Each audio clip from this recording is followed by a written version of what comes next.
I find calm in the expression, whether it's raging at an umpire or screaming out ball or like all of that, just the energy of a Carlton game, like roaring after a goal and the crowd.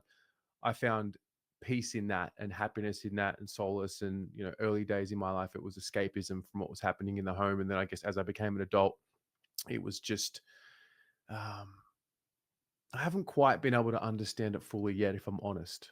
But Yeah. there's something around the peace of being amongst the chaos. Yep. Yep. Well, I mean, your birth chart says that you don't have to understand it Mm, because like your point of joy and the way that you enjoy things in your life, the energy of that is one that just needs to be able to purge. It doesn't have to have an understanding of the system that's going on.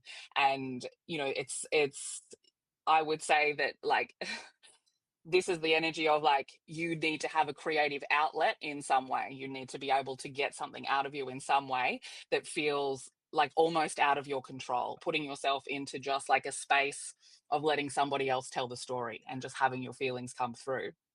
we were actually talking about this recently on the Footy Abroad show, and yeah, that kind of came up. It's true. I think in my life outside of footy, I like to. Uh, Everything's my fault. Everything, absolutely everything Yeah. is on me. I'm Yeah. accountable. Whatever I've done in my past wasn't because of external factors. It was because I chose to make the decisions that I made. That's just how I live my life.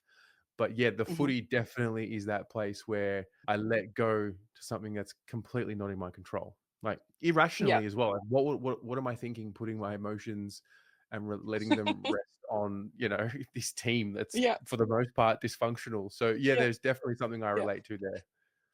Yeah.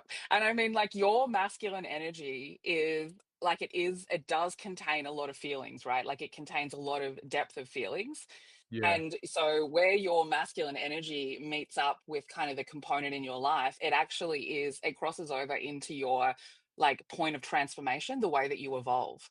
And so, you actually need to be using your masculine energy in an emotional way to evolve. You are like almost purging out the parts of you that are heavy that you don't really understand. You're like purging those things out and it sort of lightens the load. And when it lightens the load, it changes your internal belief system in who you are and what you're capable of.